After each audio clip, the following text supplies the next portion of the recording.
The wind at Summit Ridge did not blow as it did elsewhere. It cut straight through the flesh like a thin knife. Naked and cold, like the truth no one wanted to hear. In the midst of it, a woman stood still on the frosty platform, her hands clutching the strap of her faded leather bag. The train had pulled away. The sound of it, the clang of metal, the roar of steam seemed to echo in Eliza Whitmore's bones, even as it disappeared behind the misty hills.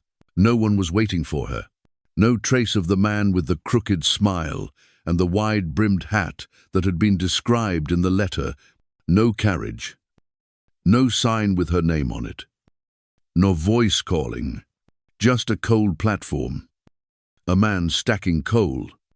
And a skinny stray dog that wandered around as if it belonged to no one. Eliza did not cry. She had thought she would cry if this had happened, to be deceived, to be abandoned. But she did not. She just stood there, her hands still clutching the strap of her bag so tightly that the blood did not circulate through her fingers, which were cold in their thin gloves. She pulled from her breast the crumpled letter, which had been read no less than 30 times. The words were still there, faint but familiar. Come to Summit Ridge.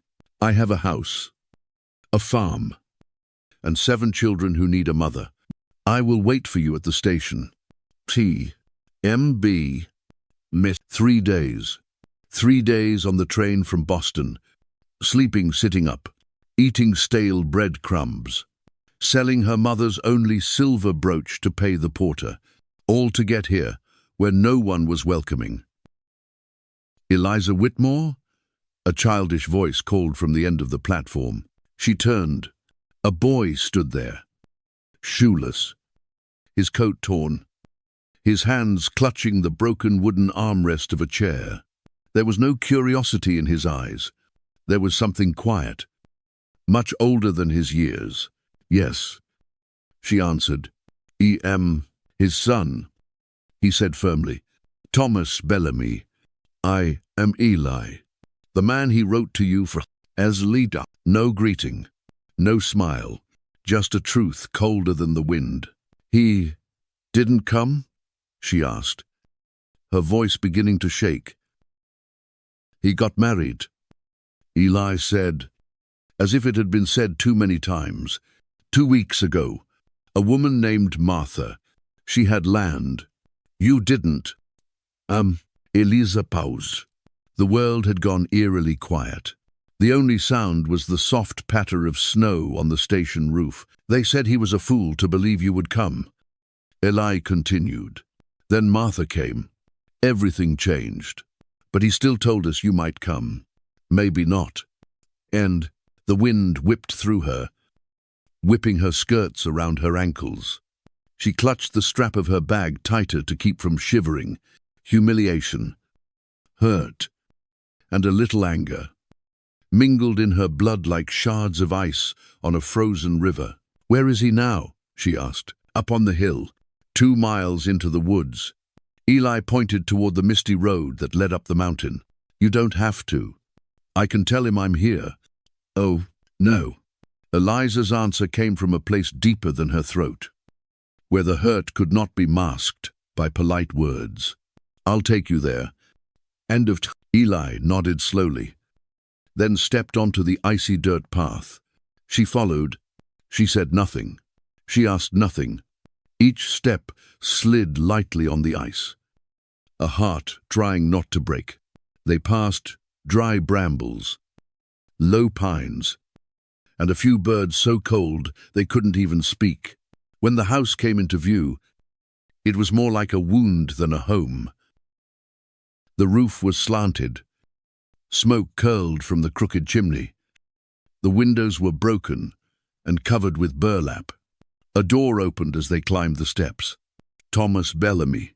Though he was not exactly the image she had imagined, Eliza knew it was him.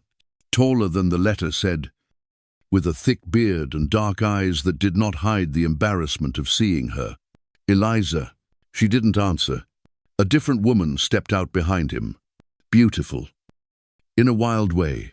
Eyes as cold as stone. You wrote the letter? Martha asked. Her voice harsh. Thomas stepped forward. Martha, don't. She shouldn't have come here. I said she wouldn't. Martha looked at Eliza like a snake caught in the act. You're not lying. Thomas whispered, I don't think. You're marrying someone else. Eliza said, not raising her voice.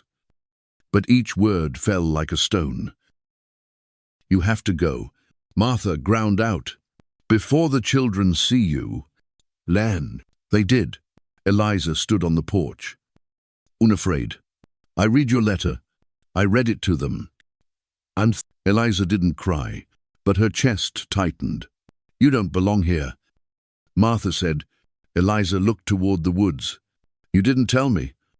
She said, I know. And then she turned away, not letting them see her eyes begin to blur. But as she stepped off the steps, Eli said, softly, you can stay by the stream, by the rocks. There's room. You can. No, Martha shouted.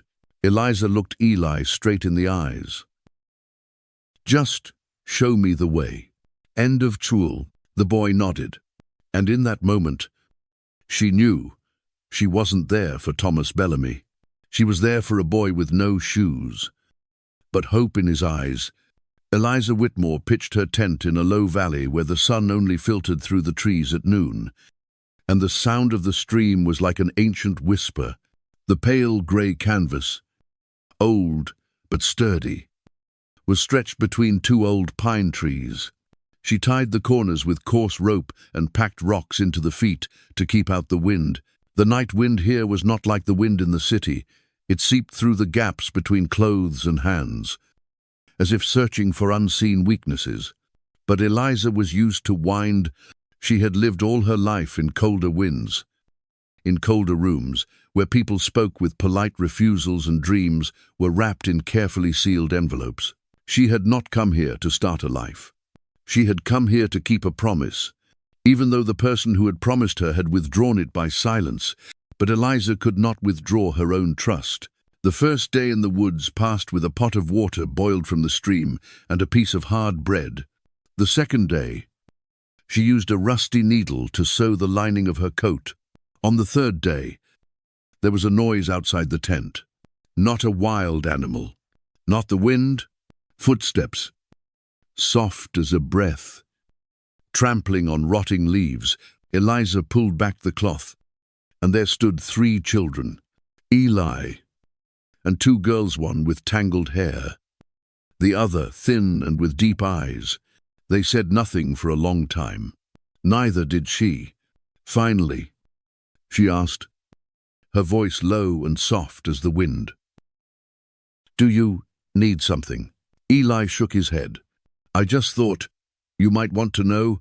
You remember me, even though I was never here. The younger girl timidly held out a crumpled piece of paper. I wrote, because you wrote. Eliza bent down and took the paper. The handwriting was crooked, but legible enough. There's a mother in the letter.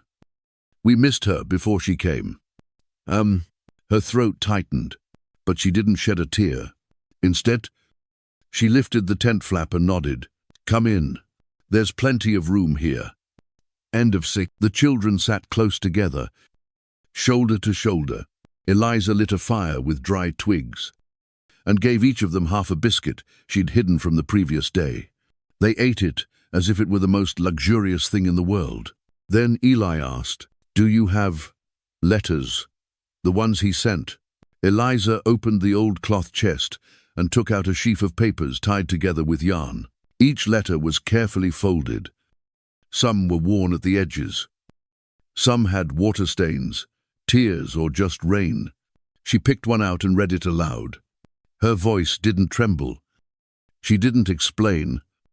She just recounted it like someone picking up bits of time. We had a calf in the spring. They called it Buttons, because it was small and it followed June. Oh, the tangled-haired girl June, it turned out, smiled. Quietly, Eliza realized there were stories that had never been written in the letters, There were truths that only these children knew, and they were testing her. Tooth woman, whose name had been sent, now real. Sitting in the middle of the tent, in the warming ashes. From that day on, they began to come every night. At first 3, then 4, then 5. They brought scribbled papers, a few sticks of firewood, some hot milk stolen from the kitchen. They brought questions, "Are you still reading?" or simply, "Are you still here?" And every night, before they left, they lined up their shoes outside the tent, door 3 pairs, then 4, then 5. Eliza began to write again, not for Thomas. For the children, letters began with, "Dear Jonah," "Dear Rose," or sometimes just, "To someone who is dreaming at night. I'm still sitting here by the fire, waiting for you." The letters were not sent, just placed in a small wooden box she hung under the pines, next to the rusty old bell. The children began to call her Letter Mama. No one told them to. They just said it in unison, as if it were always true. The name sounded strange to Eliza at first, but then it became the most natural thing in the world. Each child had their own letter, no fancy paper, no blue ink, just sincere words, something they had never had before. Some had just one line, "I missed you today, but I didn't want to cry because of Letter Mama." Some had been scribbled, "If I'm not good, will you kick me out?" And Eliza replied with a piece of paper taped to the mailbox lid, "I don't kick out people who know how to come back." As time passed, the tent remained a tent. But in the children's eyes, it was a home. There was no roof, no front door, but there was warm yellow light. There was storytelling, and there was someone who always listened, even for small things like a teddy bear that had lost a button. Eliza did not ask why their parents did not forbid them from coming. She could guess, partly because no one noticed, partly because they did not dare ask where they were going. But she knew that every small step toward her tent was a silent call. "Has anyone seen me?" And every letter she wrote, every sentence she read, was her way of answering, "Yes, and always will be." One night, as they were about to light the fire, Eli handed her a crumpled, half-burnt piece of paper. This was in the fireplace. Martha was going to burn it. It was from him. "Can you sew it together?" Eliza carefully peeled back the paper, glued it together, and guided Eli's hands to arrange the letters like a puzzle. When they had assembled a near-complete picture, he whispered, "If you had come any later, there would have been nothing left." Eliza did not answer right away. She simply touched his shoulder. "But you came just in time," she said, "and now we will write it all down, one sentence at a time. No sending, just reading it and remembering it." Outside, the snow began to fall gently. Inside the tent, the firelight illuminated faces, waiting to hear what was next. And in that space, amid the frost and the hope, Eliza wrote what she had been afraid to say aloud. "It is not blood that makes family, but the words we write to each other in the dark."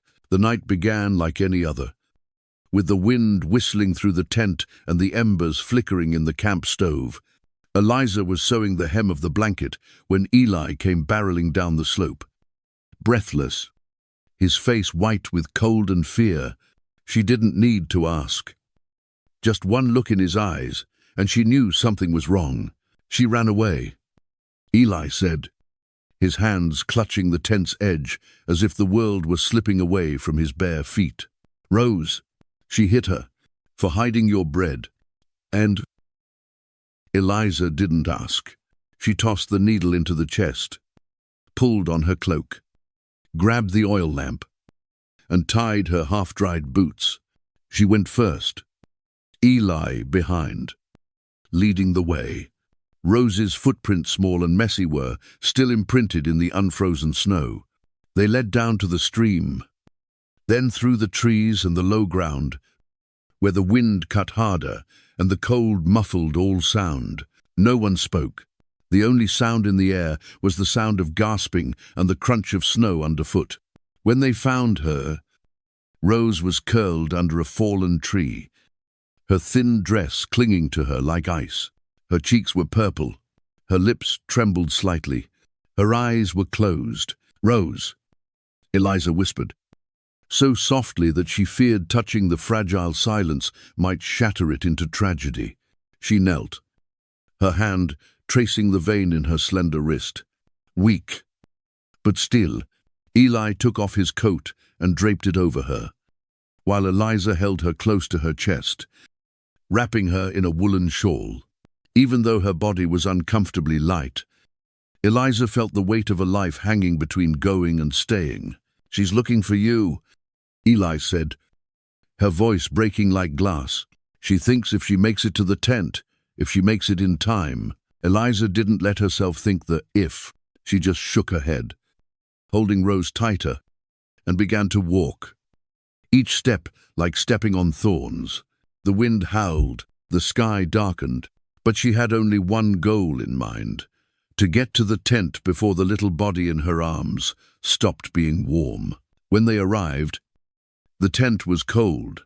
The fire was almost out, but Eliza rekindled it almost instinctively, her hands constantly wrapping in more cloth, removing damp clothes, heating water. Eli held her legs, while Eliza took turns applying hot towels to her hands, feet, cheeks.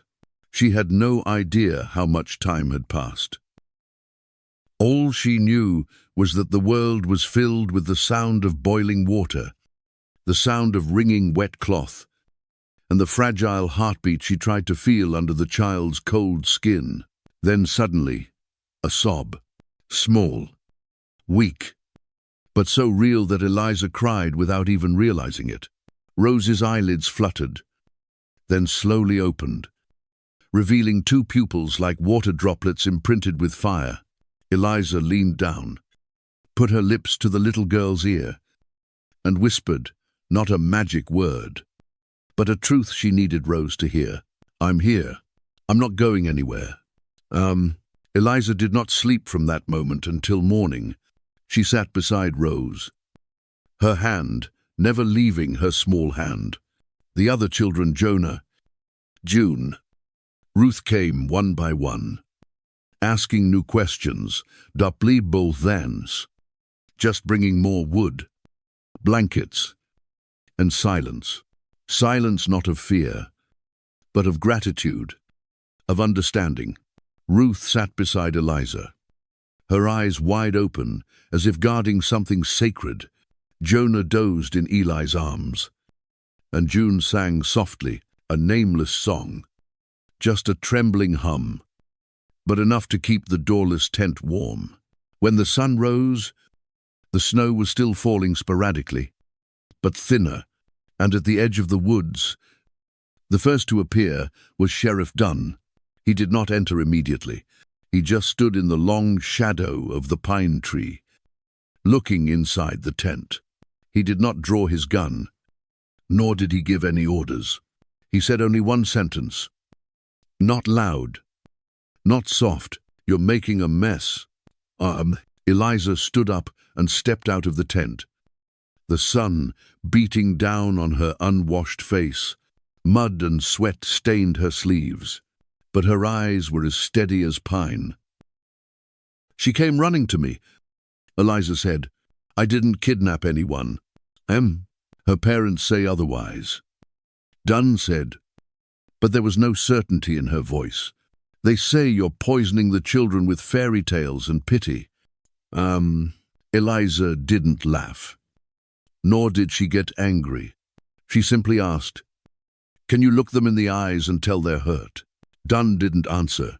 He glanced inside at Rose sleeping on the blankets, her cheeks pink again, at Eli spooning her porridge, at Ruth coaxing Jonah, at June still humming a song no one had taught her. "You're not on any papers," Dunn said finally. "Not mother, not wife, not relative. But I have the children's trust. Eliza said, maybe more than paper. She turned away, saying nothing more. Dunn stood for a moment, then turned away, leaving deep footprints in the snow. That afternoon, Rose sat up for the first time. She ate half a pie and whispered thanks to Eliza, as only grown-ups could. When Eliza nodded, Rose asked, "Are you going?" "No," Eliza said. "If I still need you." Rose smiled, not brightly, just a slight twist of her lips, but something more permanent than the snow. That evening, Eliza hung a small bell in front of the tent. It had been taken from the porch of her mother's house in Boston. She tied it with a red ribbon, letting it sway in the wind. "If anyone needs to know, they are welcome," she told the children. "The bell will say it before words." And that night, as the children fell asleep, the bell rang softly in the wind, not too loud, not too clear, but enough to know that it had rung, a quiet sound in the deep forest, proving that amidst the cold and the oblivion, there was still a place with lights, fires, and open hands, a place with fire, laughter, and someone with open hands. That was home. That morning, Eliza was cooking porridge when Ruth came running in from afar, her face full of worry and anger. "They're coming," Ruth said, her voice quick. "Two men from the county. With the sheriff." Eliza didn't need to ask. She knew it was coming. The town had been talking for a long time, and when whispers became too loud to ignore, they often turned into reports. She wiped her hands on her apron, tucked her hair behind her ears, and turned to her siblings, who were sitting at the stove or helping each other with the rice. "We're not going to hide," she said, softly but firmly, "because I'm not wrong." Oh, less than an hour later, two strange men appeared in front of the tent. One was tall, thin, and bespectacled, holding a folder. The other was shorter, in a heavy coat, his eyes scanning every detail as if he were taking inventory. Sheriff Dunn walked behind them, saying nothing, but his face was tense. Eliza stepped out, standing tall. She wasn't wearing a pretty dress or any makeup, just a woman holding a makeshift tent together with all her might. "We're from the county courthouse," the bespectacled one said, his voice neither hard nor soft. "Your name is Eliza Whitmore?" "I am," Eliza said. "We've got a charge that you're holding a child without permission, not the mother, without legal guardianship, and under the law, that could constitute kidnapping or abuse of custody without authority." Zoo. Eliza listened to each word as if it were nails hammered into a cracked board. She didn't argue, didn't rush. She turned to the children, standing silently inside, and said, "They need to hear from you, one by one. But if we're going to speak together, we have to make sure we don't silence anyone out of fear." Eli stepped forward first, her jaw set like stone. "She didn't make us. We came here because they're at Homino One listened to us." "And Fruft, are you Thomas Bellamy's son?" the shorter man asked. "Yes, the eldest, and I chose to stay here."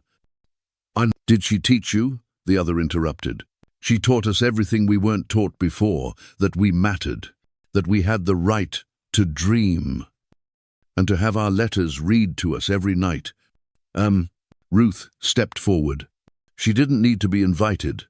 She held a bundle of papers, tied with string. "These are the letters we wrote, and the ones she wrote back to us. There was no blood, but there was love."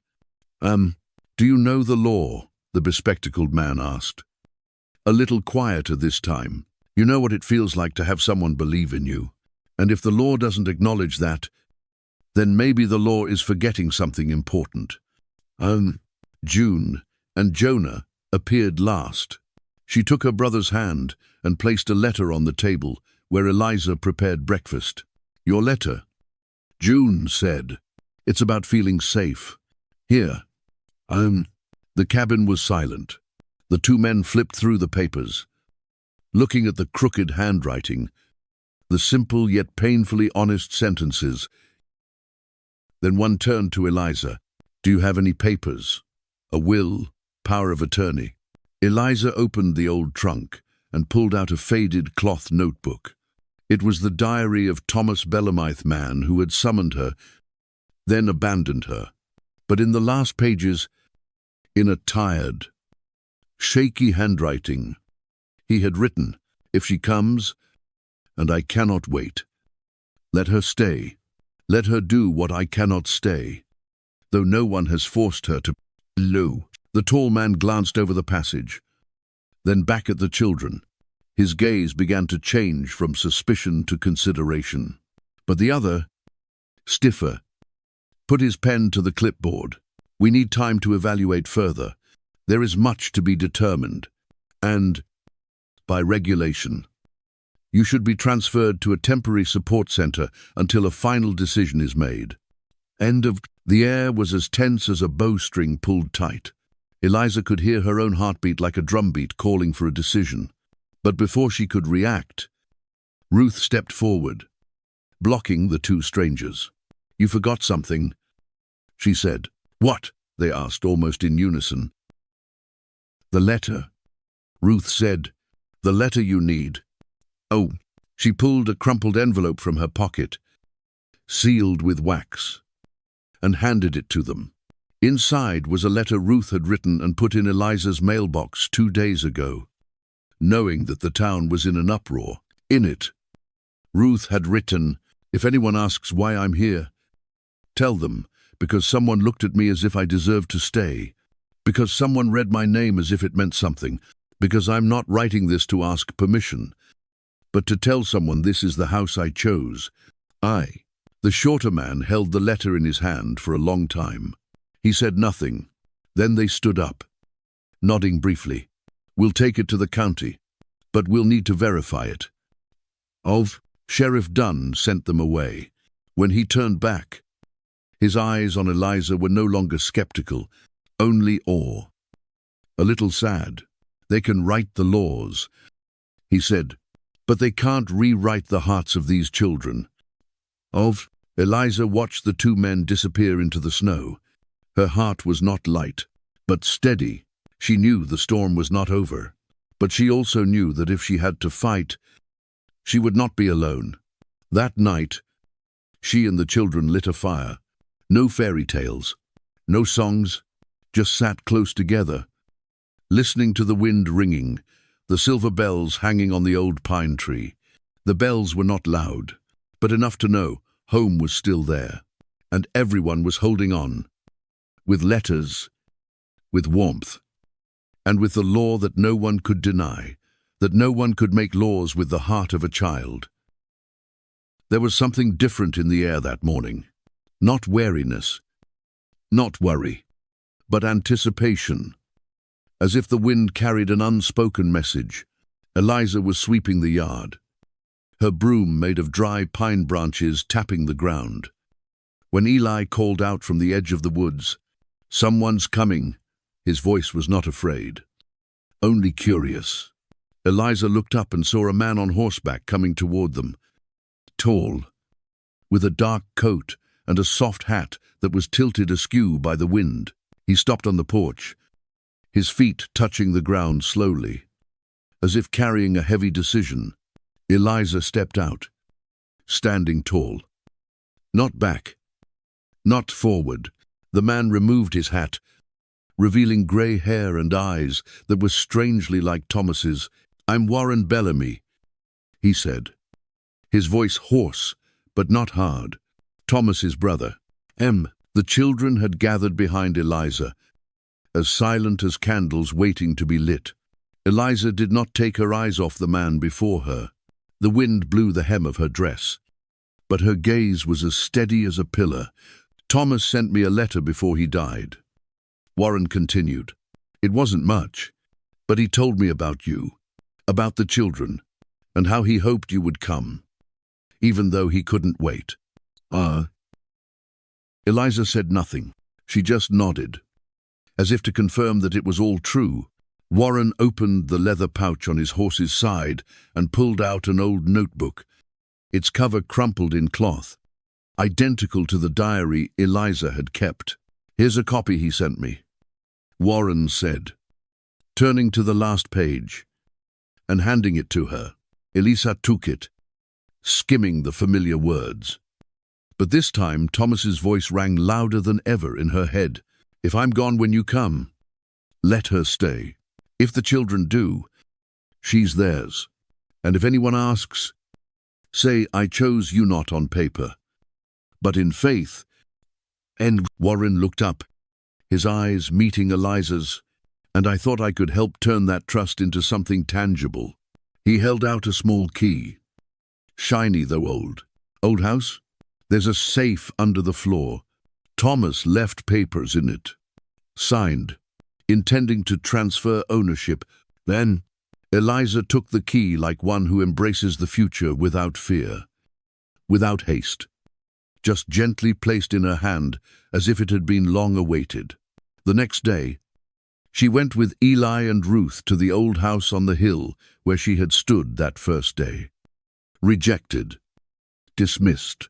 Now the door opened, no longer closed behind them like a sentence. They found the safe, opened it, and found papers inside, a deed to the land, a handwritten acknowledgement of Thomas's responsibility to Eliza, a letter that had never been sent, saying, "If you're still reading my letter, you haven't given up." She carried them all back to the hut and laid them on the table. Over the next few days, one by one, people from the village began to come by, not saying much, not asking any questions, just bringing something: a plank of wood, a coil of rope, a basket of eggs, or just a nod. First came Mrs. Prindle, with some firewood and an old woolen dress. Then Mr. Langston, the blacksmith, came with polished hinges.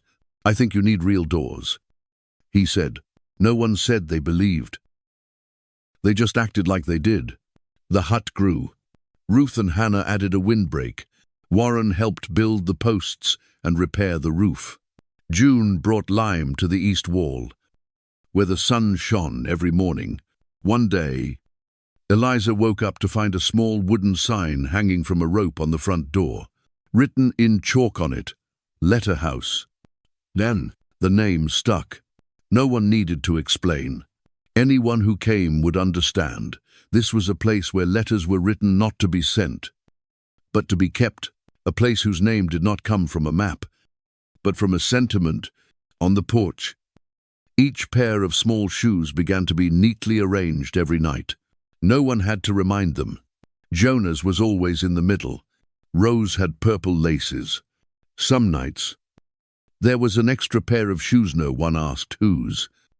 But the next morning, a new child was sitting by the stove, to whom June gave a bowl of hot porridge. Eliza added a wooden letterboard, dividing them into sections for each child. In each drawer were the letters they had written, the letters they had received, and the unread papers waiting for someone to hear them. One afternoon, as Ruth was cleaning the new windows, she turned to Eliza and said, in a sort of declaration, "We don't call this a shack anymore. This is a home." Eliza nodded. There was no question, because when you saw little feet running around the yard, the laughter mixed with the smell of baking bread, the stove always glowing, and the walls covered in graffiti, you knew this was no longer a temporary place. This was a chosen place to stay. The letter from the county arrived shortly afterward. Sheriff Dunn brought it, with a silent nod. On the paper was the seal of the court, the signature of the official. It read, "Guardian appointed by the will of the late Thomas Bellamy and the consent of the community." A copy of the land title, transferred to Eliza Whitmore's name by family, not by blood.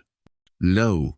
Eliza finished reading, folded the paper, and held her hand to her heart, as if to hold the warmth of the promise. That night, they had a small party. No lanterns, no flowers, just a big pot of stew, some hot bread, and Eli's old harmonica. Hannah taught Rose how to make butter. Ruth read a new letter she had written. If anyone asks where this is in the future, I'll say, this is where the forgotten know they were never forgotten. Eliza sat by the door, looking out at the yard, where the shoes were still lined up. A gentle breeze blew through, making the bell hanging under the eaves jingle softly. People don't have to be born into families.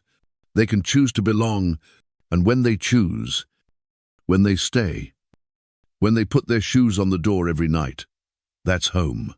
Not because of the roof, not because of the wood, but because of the people inside who still wait, still write, still believe. Eliza sat by the window, the late afternoon light quietly streaming through the dusty glass, dyeing everything in the house. An old yellow, the wind outside blew softly, making the bells jingle like the children's laughter that once echoed here. Her hand rested on the cloth-covered notebook, the notebook that had accompanied her from Boston to this hill, recording every unsent word, every seemingly lost hope, every answer for children who needed to hear something more certain than a promise. She opened the last page, took a deep breath, and began to write in a slow, steady hand, like the calm heartbeat of someone who had found a place to stop. To the person who will come to this place, sooner or later, if you are reading this, know that this place has never closed. No invitations are needed. No explanations are needed. You do not need to be worthy to be loved. Just come. That is enough. She paused, then added, we are not perfect, but we wait. And if you need a place to sit, to rest, to write your next chapter, know that many hands, shaking like yours, have touched this door, knocked once, and been invited in. No one here will ask where you are from. We will only ask, have you eaten? And if you have never had anyone call your name as something beautiful, here we will read it until you remember it as something worth keeping. As she closed the notebook, Eliza felt something move in the wind. Not a sound, but a feeling. She stood, walked out onto the porch, and looked toward the path into the woods. There, where the pines moved as if bowing, stood a girl, slender, no shoes, no coat, just a ragged shawl wrapped around her shoulders and a sleeping baby in her arms. The girl did not approach. She didn't turn away. She just stood there, as if weighing hope against the habit of running away. Eliza walked slowly, not in a hurry, not forcing. As she got closer, she tilted her head slightly, her voice soft as mist. I'm not late. I'm just in time. The girl burst into tears, not because of the pain, but because it was the first time anyone had said that. Eliza picked up the child, draped another blanket over her shoulders, and led them both into the house, where the fire was still smoldering, where the children had prepared an extra meal, a pair of slippers, and a seat that had been empty for some time. Finally, when everyone was seated, Eliza turned and smiled, saying nothing more. And if you're watching this video, reading this story, you might be one of those people standing at the edge of the woods, hesitating whether to enter a certain place. Know that you're not lost. We've made room. You don't need to say anything. You just need to knock. And if you find this story worth keeping, please leave a comment below, as if you were putting a letter in the tree mailbox. Write it to yourself, or to someone out there who needs a gentle word. Don't leave without leaving a footprint, because maybe you, too, are writing a beautiful chapter in a house you never knew you were chosen to belong to. If you ever feel lost in life, standing at an unnamed crossroads, or carrying a question that no one is listening to, remember, there is always a house of letters, whether made of wood, fabric, or just unspoken words, quietly waiting for you. You may not know where it is, but one day you will see sometimes home is not where we are born, but where someone opens the door, invites us in, and says, "You came at the right time." And if this story has touched your heart, take a moment to leave a comment, a message, or simply write, "I have read to the last line." It is not only a sign that you have stayed, but a whisper to yourself that you are also choosing a place to belong. And if you want to continue your journey to find the smoldering fires, the chimes in the wind, and people like Eliza, ordinary yet extraordinary, then don't forget to like, share this story with someone you think needs it, and subscribe to the channel to continue together. We read every comment, appreciate every share, and always listen, because who knows? The words you leave behind may become the first letter someone reads on a very cold night.